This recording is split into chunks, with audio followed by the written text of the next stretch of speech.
देवी लक्ष्मी के श्राप से कैसे कटा भगवान विष्णु का मस्तक। एक समय की बात है, भगवान विष्णु 10,000 वर्षों तक भीषण युद्ध करके अत्यंत थक गए थे। उसके बाद एक समतल तथा शुभ स्थान पर आसन लगाकर गर्दन टिकाए हुए उस धनुष की नोक पर जो पृथ्वी पर स्थित प्रत्यंचा चढ़े हुए था, उस पर बाण लगाकर भगवान विष्णु सो गए और थकावट के कारण उन्हें गहरी नींद आ गई। कुछ समय बीतने के बाद ब्रह्मा, शिव तथा इंद्र सहित सभी देवता यज्ञ करने को तैयार हुए। वे सब देव कार्य की सिद्धि के कारण यज्ञों के अधिपति जनार्दन भगवान विष्णु के दर्शन करने के लिए वैकुंठ लोक गए। उस समय भगवान विष्णु को वहां ना देखकर सभी देवतागण अपनी ज्ञान दृष्टि से देखकर वहां पहुंचे जहां भगवान विष्णु विराजमान थे। वहां उन्होंने भगवान विष्णु को योग निद्रा के अधीन होकर बेहोश पड़ा हुआ देखा। तब वे सभी देवगण वहीं रुक गए।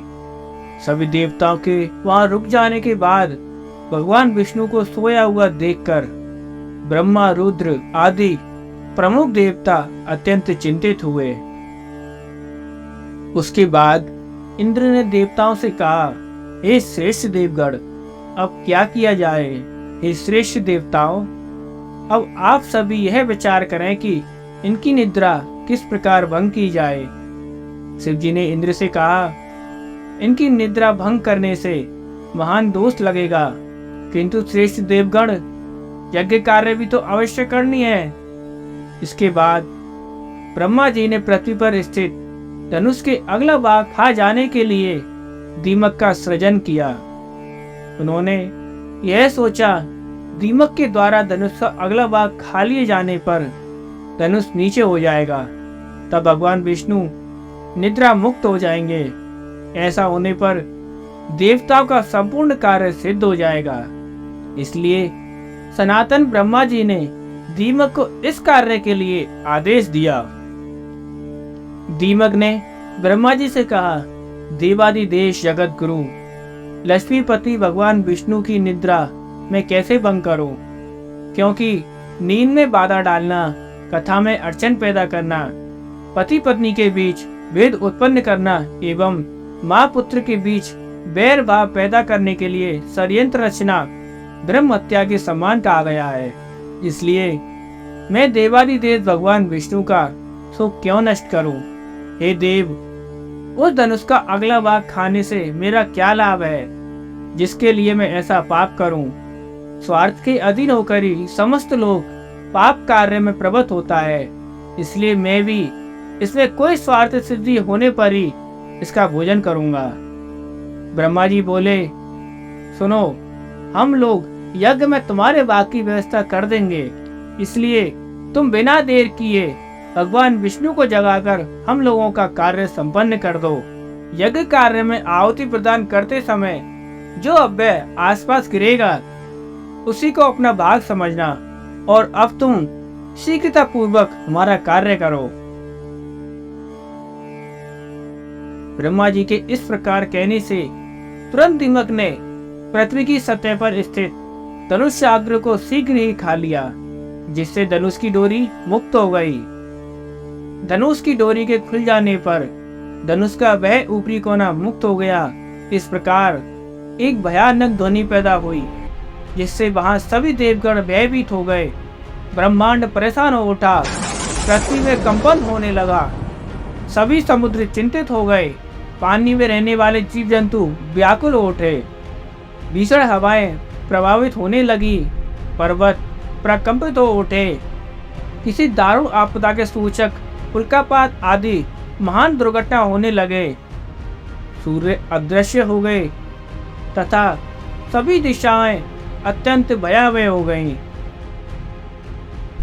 यह सब देखकर देवता लोग चिंतित होकर सोचने लगे कि इस बुरे समय में अब क्या होगा। देवतागण ऐसा सोच ही रहे थे कि मुकुट और कुंडल सहित भगवान विष्णु का सिर कटकर कहीं चला गया। कुछ समय बाद उस घोर अंधकार के शांत हो जाने पर ब्रह्मा और शंकर ने भगवान विष्णु का बिना सिर का धड़ देखकर सभी श्रेष्ठ देवता अत्यंत आश्चर्यचकित हुए और चिंता सागर में लीन होकर शोक से व्याकुल होकर विलाप करने लगे। तब शिव सहित समस्त देवताओं को विलाप करते हुए देखकर वेद वेदताओं में श्रेष्ठ देवगुरु बृहस्पति ने उन्हें तसल्ली देते हुए कहा, हे महाभागों, अब इस प्रकार विलाप करने से क्या लाभ। इस समय तो विवेक का आश्रय लेकर कोई उपाय करना चाहिए। हे देवेंद्र, भाग्य एवं पुरुषार्थ दोनों ही समान श्रेणी के हैं, फिर भी उपाय करना ही चाहिए और वह देव योग से ही सफल होता है। इंद्र बोले, अनर्थकारी पुरुषार्थ को धिक्कार है। मैं तो देव को अधिक श्रेष्ठ मानता हूँ, क्योंकि हम देवताओं के देखते देखते ही भगवान विष्णु का सिर कट गया। ब्रह्मा जी बोले, काल द्वारा जो भी शुभाशुभ कर्मों का फल निर्धारित है उसे अवश्य ही भोगना पड़ता है। भाग्य का अतिक्रमण कौन कर सकता है। प्रत्येक प्राणी काल क्रम के अनुसार सुख दुख भोगता ही है, इसमें कोई संदेह नहीं है। जिस प्रकार पूर्व काल में काल की प्रेरणा से शंकर जी ने मेरा मस्तक काट दिया था, उसी प्रकार श्राप के कारण शिव जी का लिंग कटकर गिर गया और उसी प्रकार आज श्राप के कारण ही भगवान विष्णु का सिर कटकर लवण सागर में जा गिरा है। देव योग से ही इंद्र को भी श्रेष्ठ भोगों की प्राप्ति हुई, उन्हें भी दुख भोगना पड़ा। वे स्वर्ग के पतित हो गए और मानसरोवर के कमल में रहने लगे। इस संसार में जब इन महाभाग देवताओं को भी दुख का भोग करने के लिए विवश होना पड़ा, तो फिर दुख भोगने से भला कौन वंचित रह सकता है। इस कारण से आप लोग शोक का परित्याग कर दें और उन महामाया विद्या रूपा सनातनी ब्रह्म विद्या तथा जगत को धारण करने वाली देवी का ध्यान कीजिए, जिनके द्वारा यह संसार संपूर्ण त्रिलोक व्याप्त है। वे निर्गुणा परा प्रगति हम लोगों का समस्त कार्य सिद्ध कर देंगी। ब्रह्मा जी देवताओं से इस प्रकार कहकर कार्य की सिद्धि की कामना से अपने सम्मुख सशरीर विद्यमान वेदों को आदेश दिया, आप लोग समस्त कार्य को सिद्ध करने वाली ब्रह्म विद्या सनातनी तथा अत्यंत गुप्त अंगों वाली महामाया की स्तुति कीजिए। उनका ये वचन सुनकर समस्त सुंदर अंगों वाले वेद जगत की आदर्श स्वरूपा तथा ज्ञान गम्या उन महामाया की स्तुति करने लगे। स्तुति किए जाने से महेश्वरी सर्वश्रेष्ठ महामाया भगवती प्रसन्न हो गई। उसी समय देवताओं को सुख प्रदान करने वाले शब्दों युक्त और भक्तजनों को आनंदित करने वाले आकाश स्थित शरीरहीन शुद्धमाणी ने उनसे कहा, हे देवताओं, आप लोग किसी प्रकार की चिंता ना करें और शांत रहें। इन वेदों के भावपूर्ण स्तुति से मैं परम प्रसन्न हो गई हूँ। हे देवों, अब आप भगवान विष्णु के शिरोच्छेद का कारण सुनिए, क्योंकि इस लोक में बिना कारण कोई कार्य कैसे हो सकता है।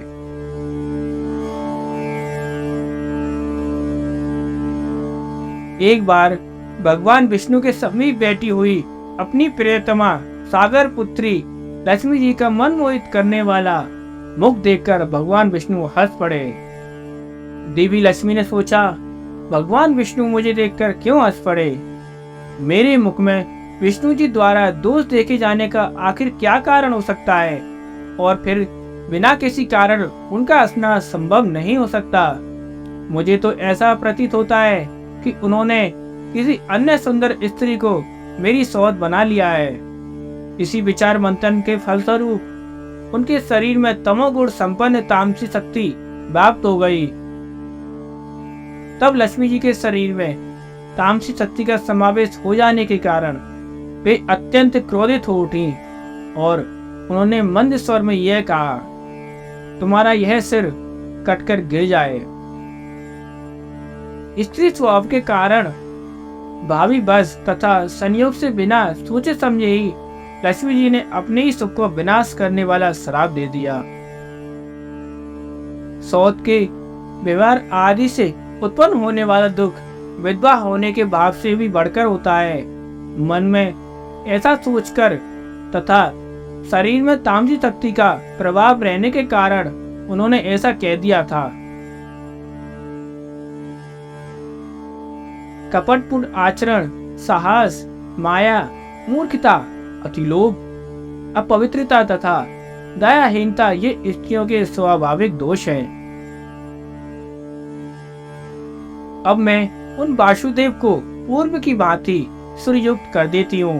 इनका सिर पूर्व श्राप के कारण लवण सागर में डूब गया है।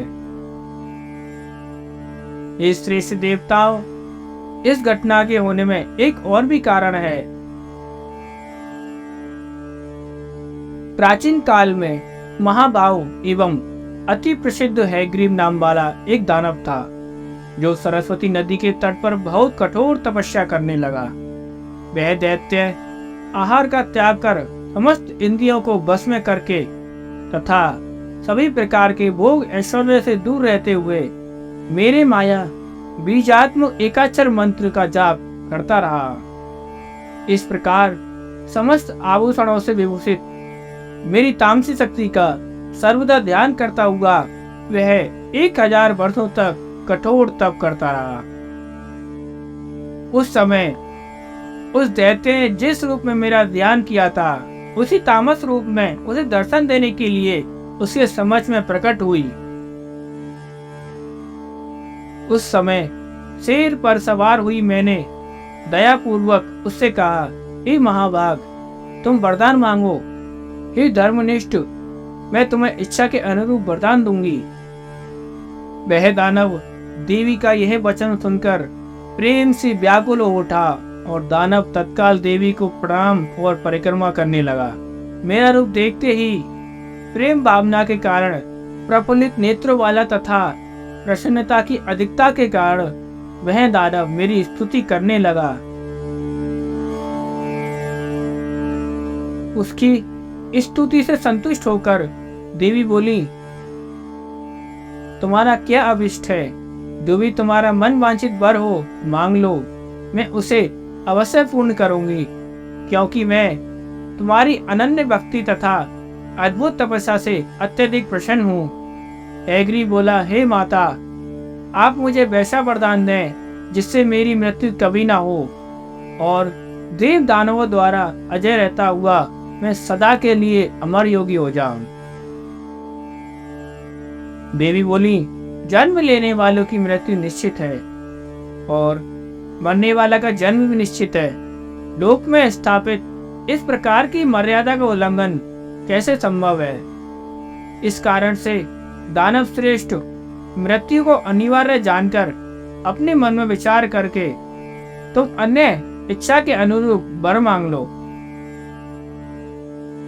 हैग्रीव बोला, एक जगदम्बे, मेरी मृत्यु हैग्रीव से ही हो, किसी अन्य से नहीं।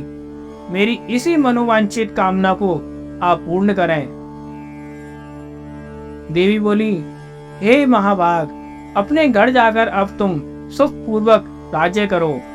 हैग्रीव के अतिरिक्त अन्य किसी से भी तुम्हारी कभी विरक्ति नहीं होगी।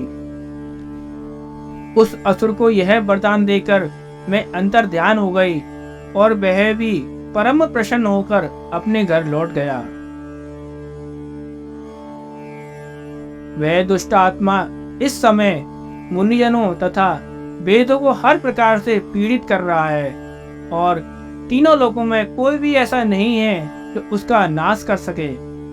इसलिए विश्वकर्मा इस घोड़े के सिर को अलग करके उसे इन सिर विहीन भगवान विष्णु के धड़ पर सन्निहित कर देंगे। उसके बाद देवताओं के हित के लिए भगवान हैग्रीव उस पापात्म अत्यंत क्रूर तथा दानवी स्वभाव वाले महाअसुर हैग्रीव का नाश करेंगे। देवताओं से इस प्रकार कहकर भगवती शांत हो गईं और इसके बाद देवगर्भ परम संतुष्ट होकर देव शिल्पी विश्वकर्मा से बोले, आप भगवान विष्णु के धड़ पर घोड़े का सिर जोड़कर देवताओं का कार्य कीजिए। वे भगवान हैग्रीव ही दानव श्रेष्ठ दैत्य का वध करेंगे। देवताओं का यह वचन सुनकर विश्वकर्मा ने अति शीघ्रता पूर्वक अपने खड्ग से देवताओं के सामने ही घोड़े का सिर काटा। उसके बाद उन्होंने घोड़े का वह सिर तुरंत भगवान विष्णु के शरीर में संयोजित कर दिया और इस प्रकार महामाया भगवती की कृपा से वे भगवान विष्णु हैग्रीव हो गए। कुछ समय बाद भगवान हैग्रीव ने अहंकार के मद में चूर उस देव शत्रु दानव का युद्ध भूमि में अपने तेज से वध कर दिया।